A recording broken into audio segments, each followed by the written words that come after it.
Question 12 देखिए, write the simplest form of the following.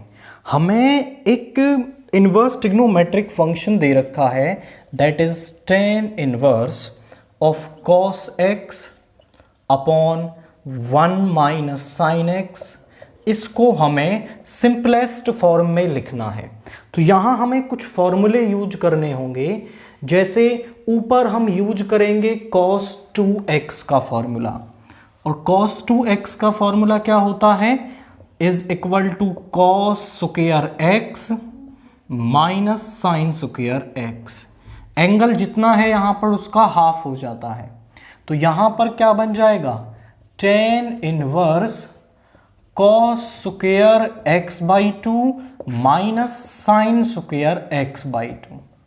Denominator में 1 को मैं लिख सकता हूं cos square x by 2 plus sign square x by 2, and यहां पर आप लगाएंगे साइन 2 थीटा का फॉर्मूला, जो होता है आपके पास 2 sine x cos x। Angle का हाफ हो जाता है, तो 2 sine x by 2 cos x by 2।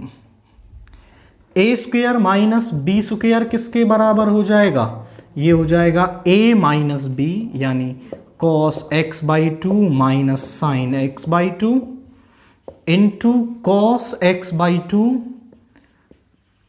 Plus sine x by 2, a minus B into a plus B. नीचे a square plus B square minus 2ab, यानी a प्लस बी का whole square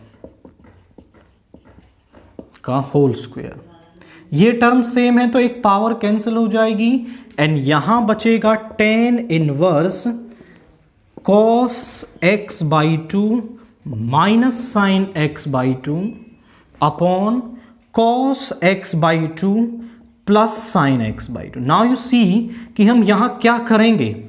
आप यहां देखो तो ऊपर और नीचे सेम ही टर्म है, केवल साइन का फर्क है यहां पे। तो न्यूमरेटर और डेनोमिनेटर दोनों को हम cos x बाई 2 से डिवाइड कर लेंगे, एंड उससे हमें क्या बेनिफिट मिलेगा आप समझें।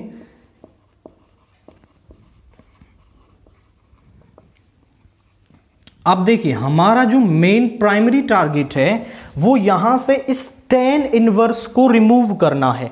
अगर ये tan इनवर्स रिमूव हो जाएगा तो सिंपलीफाइड फॉर्म हमारे पास आ जाएगी।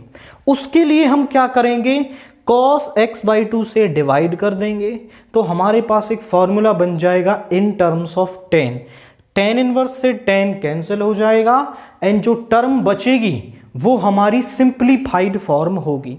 तो कैसे हम लिखेंगे जरा देखिए, tan इनवर्स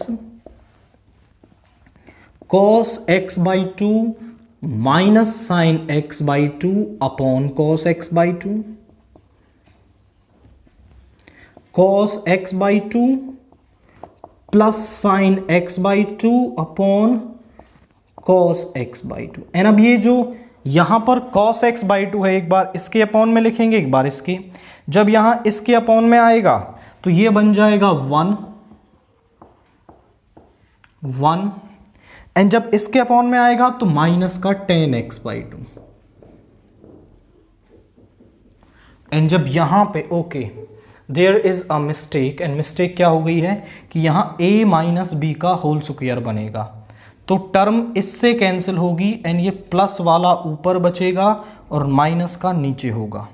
तो यहां पे प्लस होगा एंड यहां पे होगा minus, this is plus, and यहां पे आएगा 1 minus tan x by 2।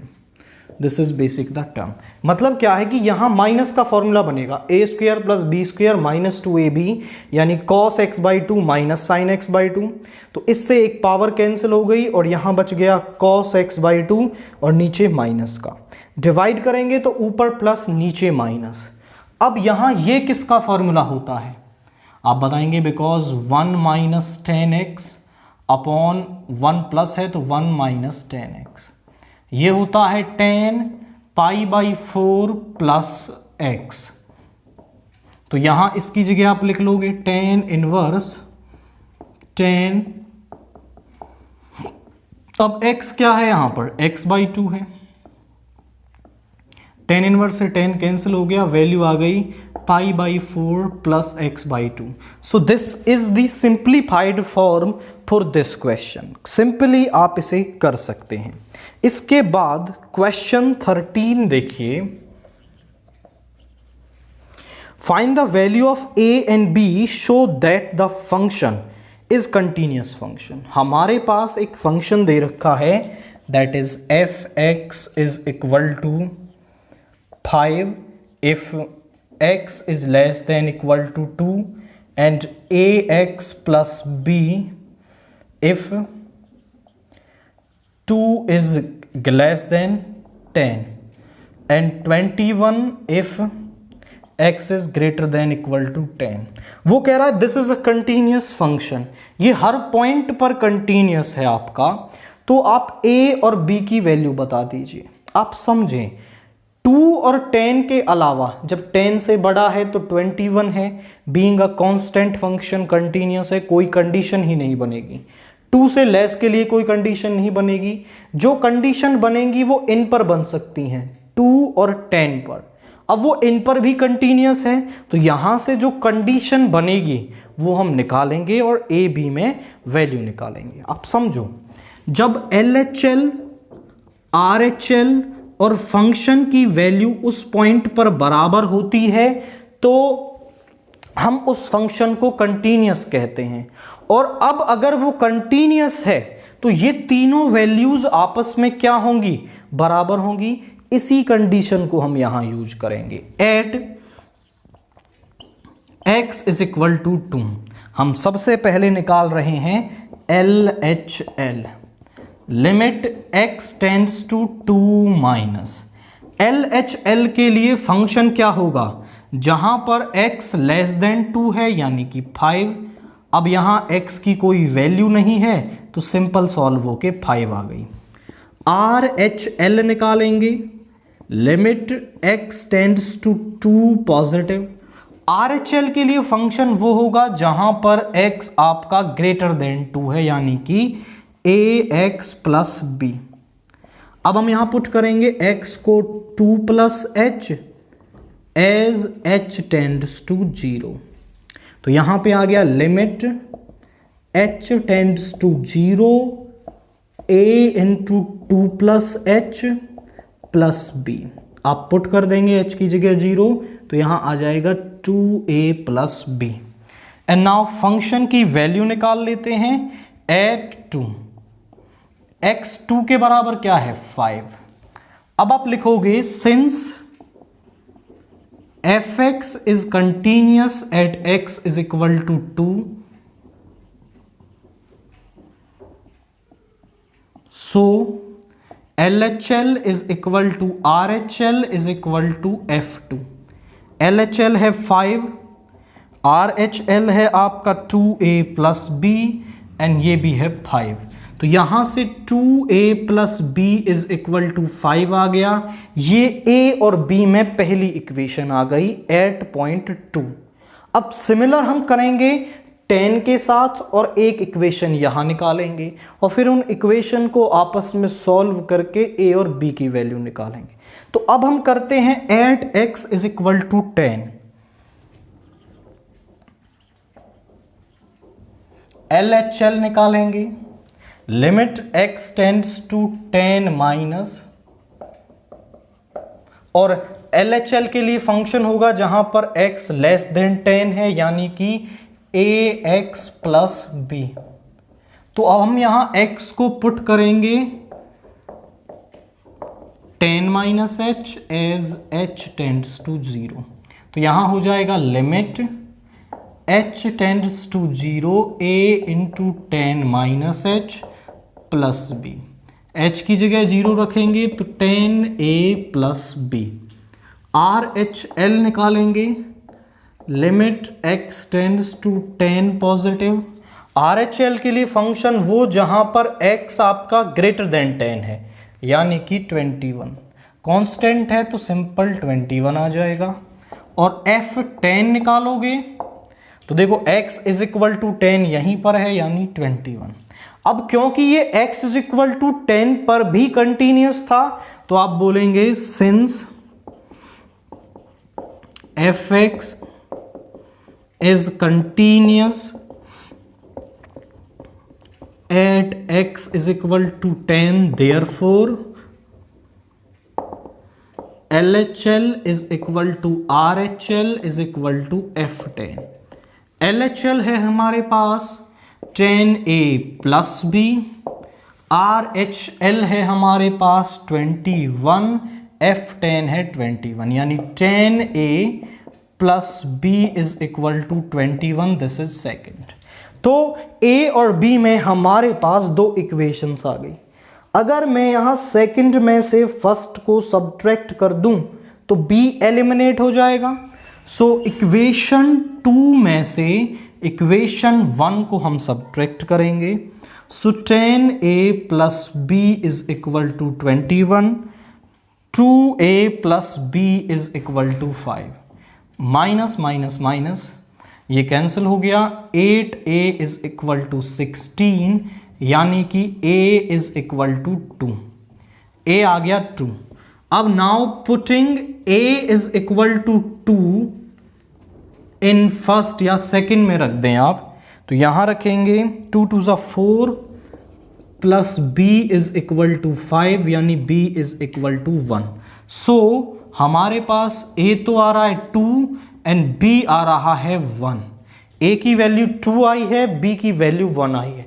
Concept क्या है कि आप at x is equal to 2 पहले कंडीशन लगाएंगे तो a b में एक इक्वेशन आ जाएगी, फिर 10 पर कंडीशन लगाओगे तो a b में दूसरी इक्वेशन आ जाएगी, एंड दोनों इक्वेशंस को आप जैसे ही सॉल्व कर लेंगे a b की वैल्यू आपको मिल जाएगी। क्वेश्चन 14 देखिए, find the interval in which the function f(x) is equal to 5x cube minus 15x square minus 120x plus 3 is strictly decreasing. तो आप समझें, वो स्ट्रिक्टली डिक्रीजिंग के लिए पूछ रहा है, वो इंक्रीजिंग भी पूछ सकता है, तो मैं दोनों ही निकालने बताता हूं, आप डिक्रीजिंग के लिए इसमें लिख देना। So the given function is,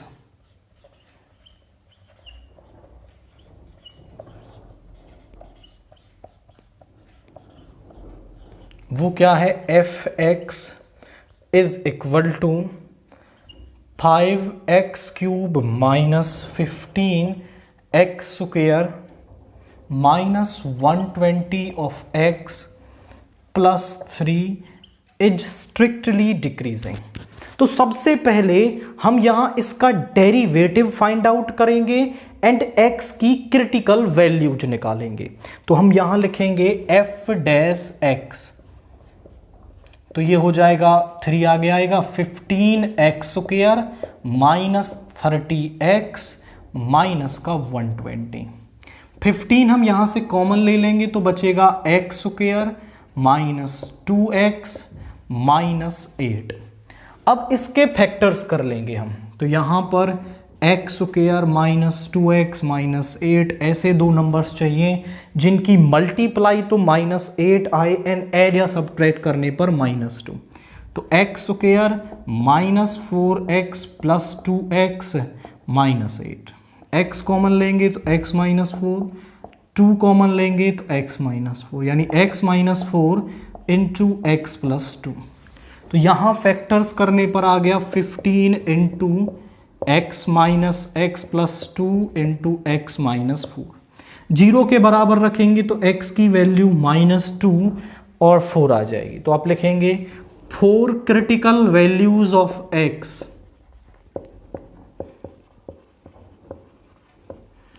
f dash x को हम 0 के बराबर रख देंगे, तो यहां से क्या आएगा, x is equal to minus 2 और 4। अब x की जो क्रिटिकल वैल्यूज आती है ना, उन्हें आपको इंक्रीजिंग ऑर्डर में लिखना है, पहले छोटी वाली। अब आप यहां लिखेंगे when x is less than minus 2। तो अब माइनस 2 से छोटी वैल्यूज के लिए हम चेक करेंगे। आप समझो कि जब आप -2 से छोटी या बड़ी वैल्यूज की मैं बात कर रहा हूं तो मैं बहुत माइनर सी छोटी व बड़ी वैल्यू लेनी है। ऐसा नहीं है कि -2 से बड़ी आप 5 पर पहुंच जाएं। आप -2 से बड़ी वैल्यू छोटी वैल्यू लेंगे तो आप ले लेंगे माइनस का 2.1, क्योंकि माइनस में जितनी बड़ी वैल्यू वो उतनी छोटी होती है। तो माइनस का 2.1 जब आप यहां रखोगे तो 15 तो पॉजिटिव ही रहेगा। माइनस का 2.1 प्लस 2 नेगेटिव आ गया, दिस इज नेगेटिव। यहां रखोगे this is also negative. Negative into negative हो जाएगा positive, which is greater than 0। और अगर F dash x greater than 0 है, that means F X is strictly increasing.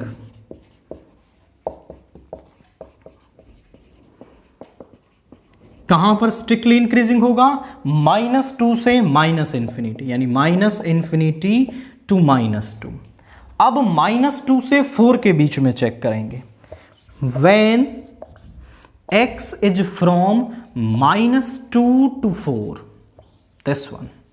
Now अब हम चेक करेंगे f डैश x को। तो f डैश x को जब हम चेक कर रहे हैं तो आप देखिए 4 से छोटी वैल्यू यानी 3.9, 15 तो रहेगा पॉजिटिव, ये भी क्या रहेगा? पॉजिटिव, और ये रहेगा नेगेटिव, यानी ऑल ओवर नेगेटिव वैल्यू आएगी less than 0। So F X is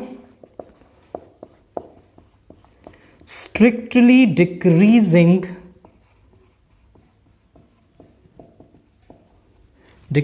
in कहां से कहां तक? -2 से 4 तक वो स्ट्रिक्टली डिक्रीजिंग होगा। एंड अब हम 4 से बड़ी वैल्यूज पर चेक करते हैं। When x is greater than 4, तो आप चेक करें कि f डैश x का साइन क्या होगा। 15 तो पॉजिटिव रहेगा, 4 से बड़ी वैल्यू पर ये भी पॉजिटिव, सम 4.1, और ये भी पॉजिटिव, यानी कि positive greater than 0। So F X is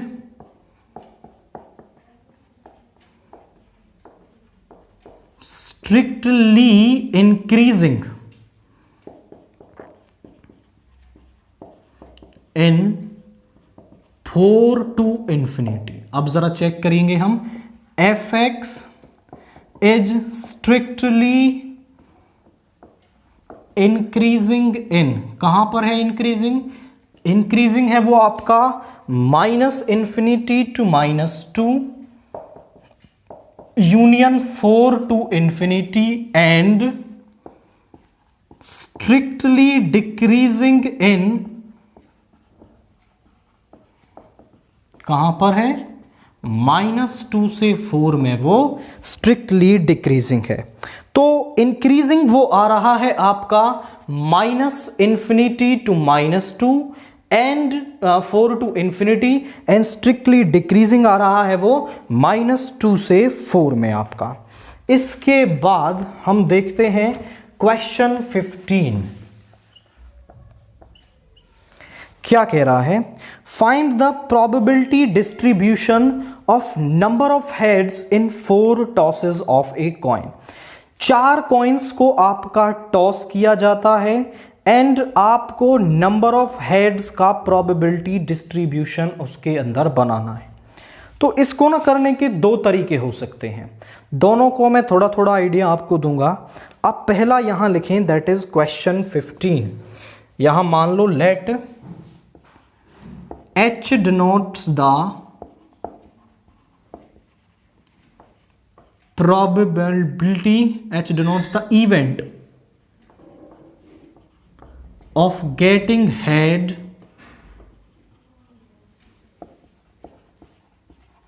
in a single throw of dice। Dice के सिंगल थ्रो में। And T denotes the event of getting tail। और PH की जो वैल्यू है वो होगी हमारे पास 1/2 और PT की भी वैल्यू होती है 1/2। लेट X denotes the random variable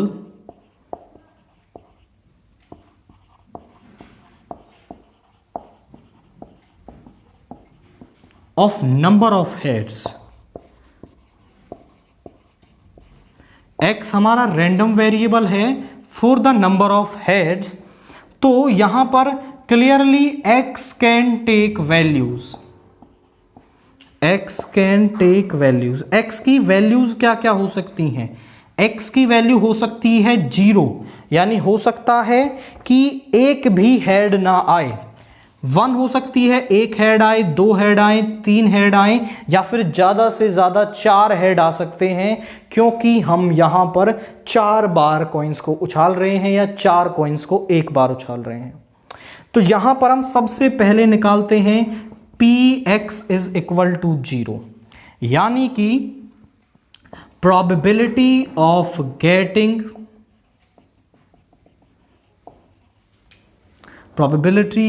getting no head, मतलब हमें एक भी हेड ना मिले। तो आप समझो एक भी हेड नहीं मिलेगा, मतलब क्या है कि हमें सब के सब टेल मिल रहे हैं, पहला भी टेल, दूसरा भी टेल, तीसरा भी टेल एंड चौथा भी टेल। तो इसको लिख सकते हो आप PT into PT into PT into PT, सभी की value 1/2 into 1/2 into 1/2 into 1/2 is equal to 1/60। इसके बाद Px is equal to 1, probability of getting 1 head,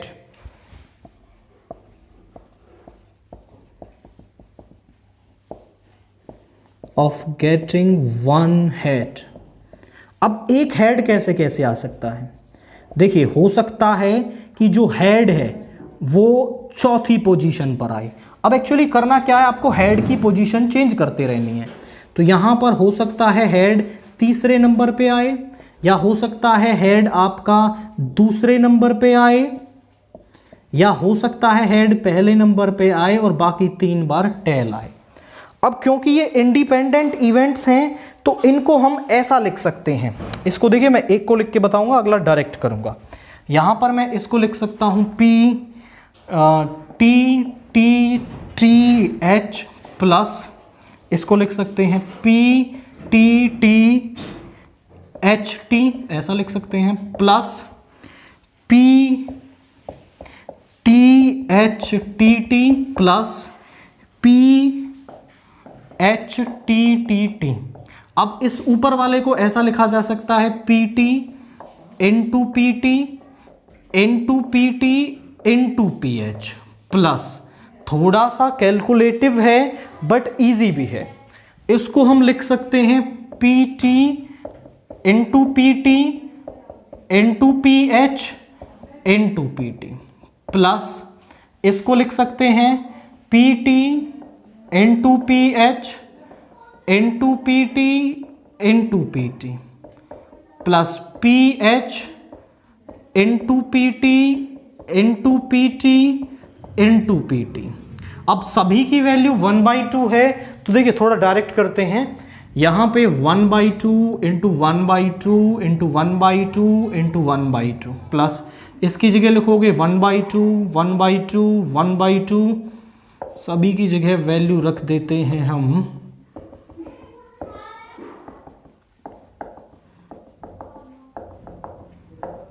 ये 1/16, सभी का एलसीएम 16 आएगा, 1 प्लस 1 प्लस 1 प्लस 1 यानी कि 4/16, दैट इज 1/4। तो एक आपका जो हेड आने की प्रोबेबिलिटी है वो 1/4 होगी। इसके बाद now Px is equal to 2, probability of getting 2 tail. 2 tail कैसे आ सकते हैं? देखिए 2 टेल आने के तरीके हैं, 2 हेड, सॉरी, हेड के लिए रैंडम वेरिएबल है, पहले दोनों ही हेड आ जाएं, लास्ट के दोनों टेल आए। हो सकता है कि पहले दोनों टेल आ जाएं, लास्ट के दोनों हेड आए, या फिर ऐसा हो सकता है TH TH या फिर HT HT, या फिर ऐसा हो सकता है HT TH, लास्ट में और शुरुआत में हेड आए, या फिर बीच में दोनों टेल, शुरुआत और लास्ट में हेड आए। कितने केसेस बन रहे हैं? 6 केसेस बन रहे हैं। अब इसको एक्सपेंड करके लिखना मैं आपके लिए छोड़ूंगा। इसको आप लिखेंगे PH into PH into PT into PT plus PT into PT into PH into PH plus PT into PH into PT into PH plus PT into PH into PT into PH into PT plus PH into PT into PT into PH plus PT into PH into PH plus plus PT। अब सभी की value 1/16 आएगी। 1/16 plus 1/16 plus 1/16 plus 1/16 plus 1/16 plus 1/16, यानी 6/16, 2 3 ज़ा 2 8, यानी this is 3/8। इसके बाद हम निकालते हैं Px is equal to 3, probability of getting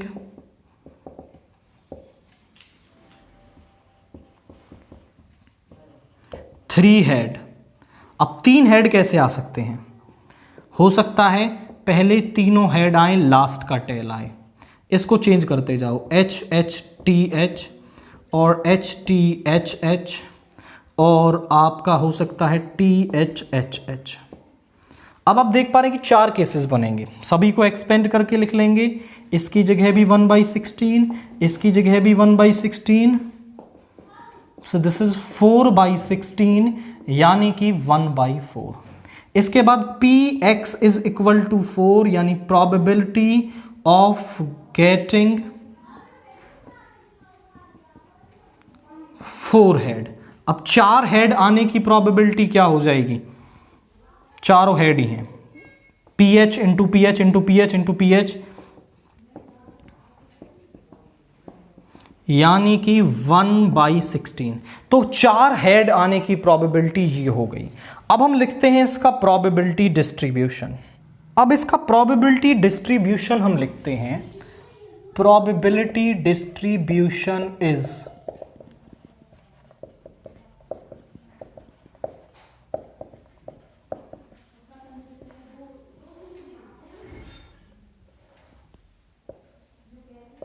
यहां पे आएगा x, यहां पे आएगा Px।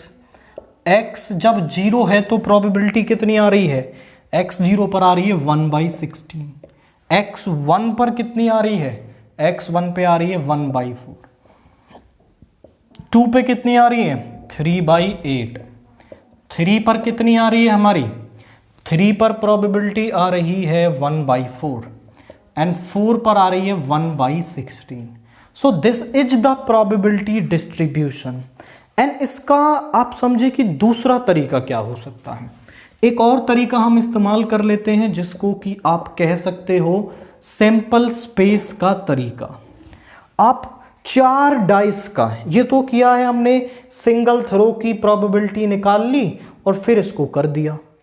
अब आप इसका सैंपल स्पेस बना लो 4 कॉइन्स को उछालने का। अब 4 कॉइन्स को उछालने का सैंपल स्पेस बनाने में ही दिक्कत होती है बच्चों को। उसके लिए भी मैं तरीका बताता हूं कि आप 2 का इजीली बना सकते हैं।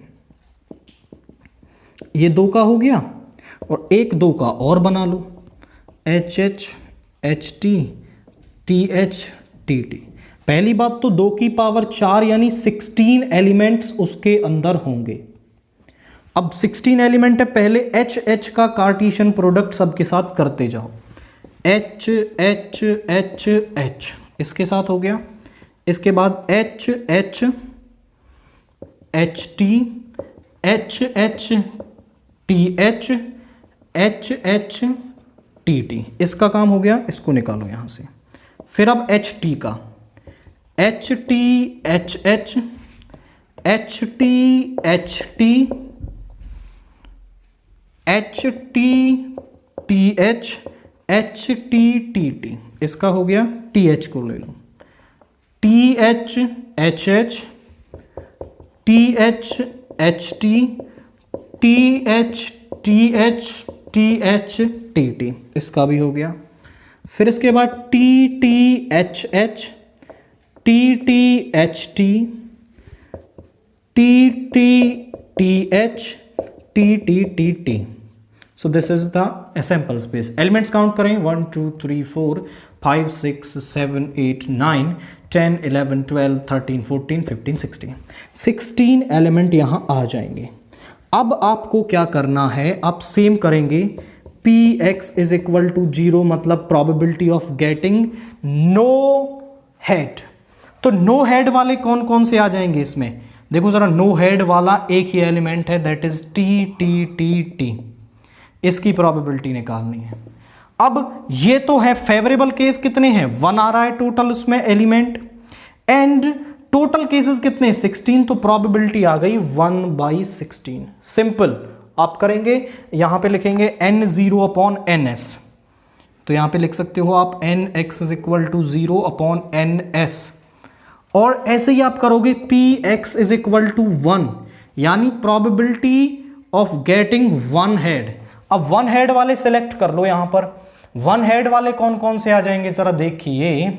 वन हेड वाला एक तो ये है, आप लिखेंगे इसमें टी टी टी एच, और इसके बाद वन हेड वाला है आपका ये है टी टी एच टी, और इसके बाद वन हेड वाला एक ये है टी एच टी टी, और एक और होगा वन हेड वाला यहाँ पर that is H T T T.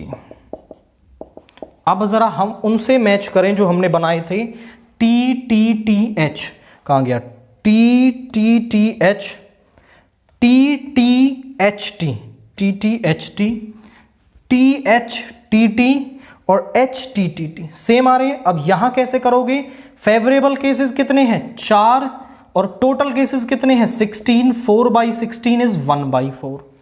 अब आप करेंगे P X is equal to 1, यानी प्रोबेबिलिटी ऑफ गेटिंग 2 हेड्स।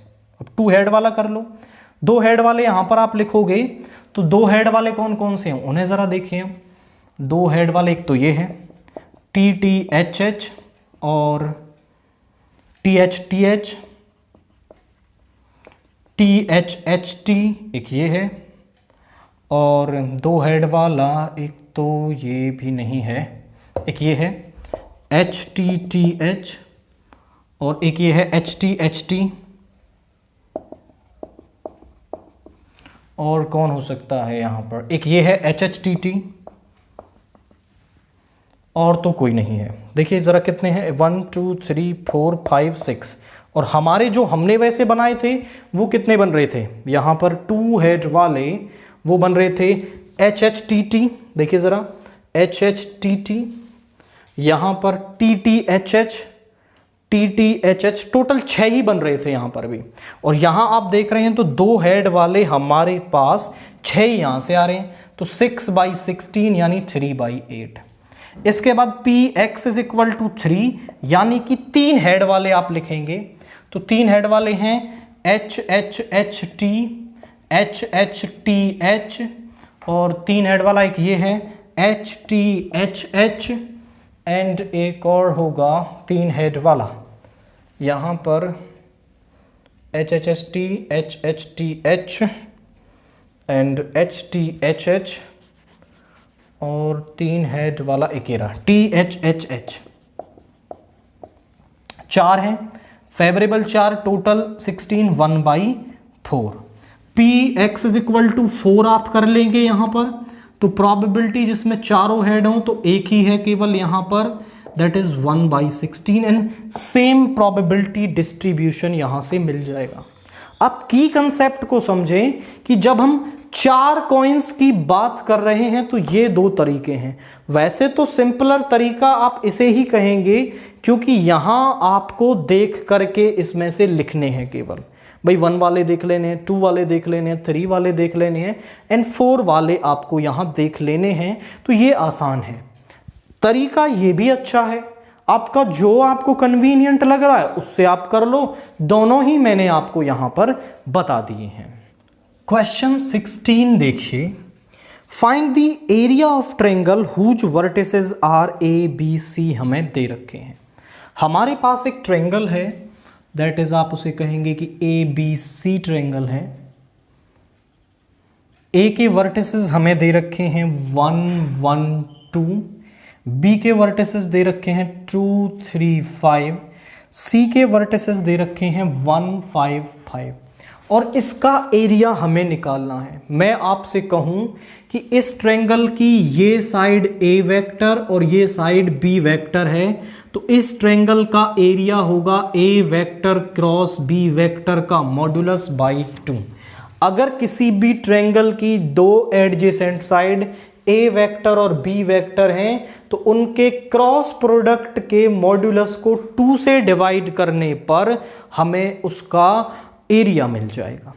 तो हमें इसमें करना क्या है, की कंसेप्ट आपके माइंड में बना कि यदि मैं A B vector A C vector निकाल लूं, उनका क्रॉस प्रोडक्ट करूंगा, मॉड्यूलस करके 2 से डिवाइड करना है एंड मुझे फिर इसका एरिया मिल जाएगा। एंड ये काफी इजी है। सबसे पहले आप लिखेंगे पोजीशन वेक्टर ऑफ ए, वो हो जाएगा I cap plus J cap plus 2k cap. Position vector of B आप लिखोगे 2i plus 3j plus 5k। Position vector of C आप लिखोगे I cap plus 5j cap plus 5k cap. Now हम निकाल रहे हैं ए बी वेक्टर, तो ए B vector बराबर होगा position vector of B minus position vector of A. तो बी के पोजीशन वेक्टर में से ए का घटाएंगे, 2 minus 1 is I cap, this is 2j cap plus 3k cap. A C vector हम निकालेंगे तो position vector of C minus position vector of A, so 0 I cap plus 4j cap plus 3k cap. Now A B vector cross A C vector, I cap J cap K cap. Now A B vector के I J और K coefficients, simply expanding along row 1,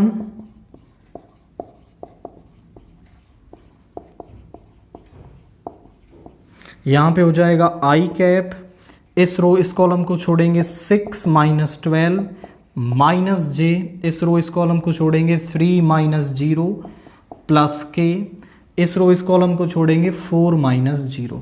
तो ये हो गया minus 6i minus 3j plus 4k। आप लिखोगे area of triangle A B C is given by A B vector cross A C vector का modulus by 2।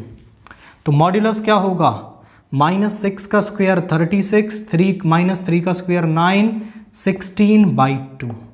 इसको जब आप एड अप करेंगे तो this is 25, 5 plus 6 is 11, 1 carry and 3 और 2 5 और 1 6, रूट 61 बाई 2 स्क्वायर यूनिट्स हमारे पास एरिया ऑफ ट्रायंगल होगा।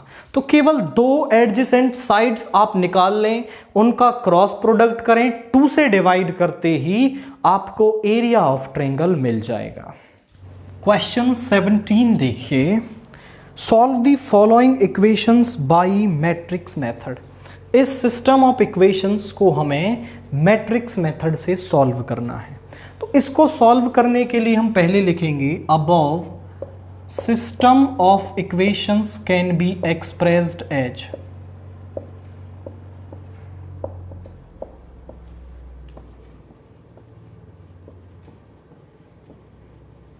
इसको हम कैसे एक्सप्रेस कर सकते हैं, expressed as A X is equal to B, जहां पर ए एक 3 क्रॉस 3 की मैट्रिक्स है, एक्स वाई जेड के कॉफिशिएंट्स के 2 माइनस 3 5, 3 2 माइनस 4, 1 1 माइनस 2।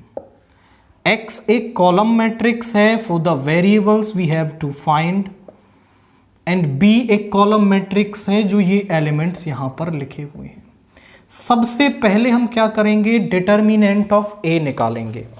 तो डिटर्मिनेंट ऑफ ए आप देखें तो 2, इस रो इस कॉलम को छोड़ेंगे -4 माइनस ये प्लस का 4 हो जाएगा, माइनस माइनस प्लस का 3 हो गया, दिस इज -6 माइनस ये प्लस का 4 हो गया, +5, इस रो इस कॉलम को छोड़ेंगे 3 - 2, दिस इज 0, -2 × 3 इज -6, +5 यानी माइनस का 1 which is not equal to 0। और अगर determinant of A not equal to 0 हो तो आप लिखेंगे हेंस या फिर since determinant of A is not equal to 0, so solution of system of equations is given by, वो हमें कहां से मिलेगा, वो हमें मिलेगा x is equal to A inverse B से, is given by this and unique, या फिर आप यहीं पे लिख दें is unique and given by this equation. यहां आप वैल्यू पुट करोगे तो सोल्यूशन मिल जाएगा। तो हमें इसमें देखो x तो निकालना है, b हमारे पास है, a इनवर्स हमें चाहिए। यदि हम a इनवर्स निकाल पाते हैं तो फिर यहां पुट करके हम वैल्यूज निकाल पाएंगे, जो कि यूनिक सिस्टम हमारे पास यूनिक सोल्यूशन होगा।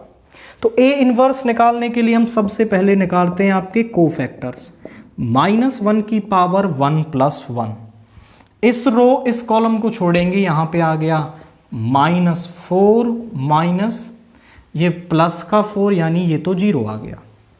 A12 इज -1 की पावर 1 + 2, इस रो इस कॉलम को छोड़ेंगे -6 माइनस ये प्लस का 4 आ गया, दिस इज -2, और -1 की पावर ऑड नंबर ये नेगेटिव आएगा, सो दिस इज 2।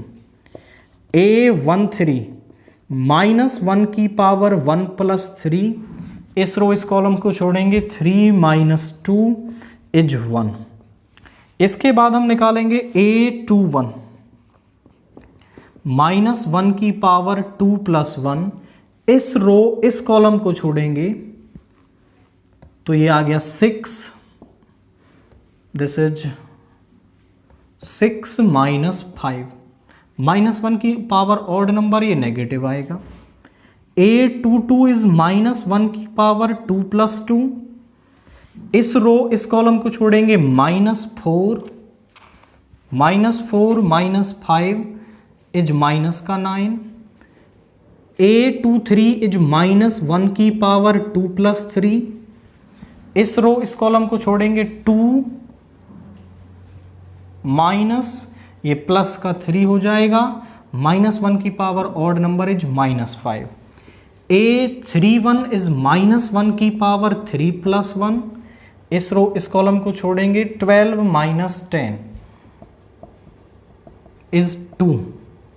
इसके बाद A32 निकालेंगे, -1 की पावर 3 + 2, इस रो इस कॉलम को छोड़ेंगे -8 + 15, so 32 is this, -8 -8, this is 32 -8 -15, so this is 23, और ये यहां से पॉजिटिव हो जाएगा। A33, इस रो इस कॉलम को छोड़ेंगे 4 माइनस ऑफ -9 ये प्लस का 9 हो जाएगा, that is 13। So this is cofactors. हम निकालते हैं एड जॉइंट ऑफ ए, तो वो क्या होगा, हमारे पास कोफैक्टर्स जो आ रहे हैं उनका ट्रांसपोज 0 2 1, इसके बाद आए हैं -1 -9 -5, इसके बाद आए हैं 2 23 13, इनका ट्रांसपोज यानी कि ये हो गया 0 2 1 -1 -9 -5 एंड 2 23 13। अब हमें चाहिए A इनवर्स, तो 1 determinant of A into adjoint of A, यानी -1 1/-1 is 0 -1 2 2 1 -9 -5 23 13। अब जो सॉल्यूशन है वो कहां से मिल रहा है हमें, इस इक्वेशन में वैल्यू रख के, तो यहां वैल्यूज रखेंगे।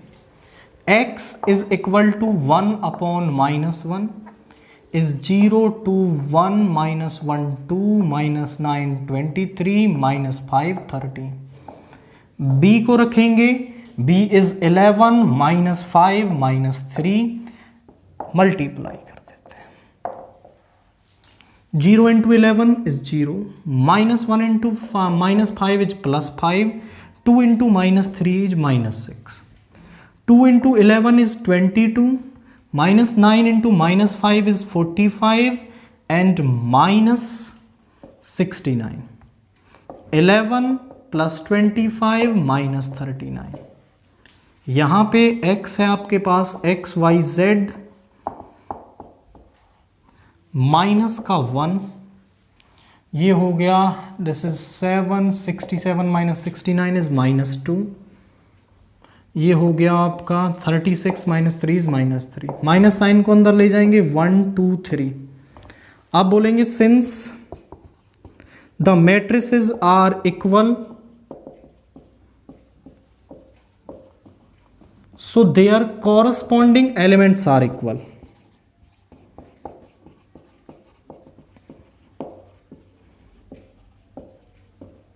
तो उनके जो कॉरस्पॉन्डिंग एलिमेंट्स हैं वो इक्वल होंगे, यानी x बराबर होगा 1, y बराबर होगा 2 एंड z बराबर होगा 3। तो x1 y2 z3 is the solution for this system of equations. करना क्या है, पहले इस फॉर्म में लिखो, डिटर्मिनेंट निकालो। अगर determinant of a not equal to 0 है तो यहां रखने से सॉल्यूशन मिलेगा, a इनवर्स निकालना है, वैल्यू पुट कर देनी है एंड क्वेश्चन सॉल्व हो जाएगा।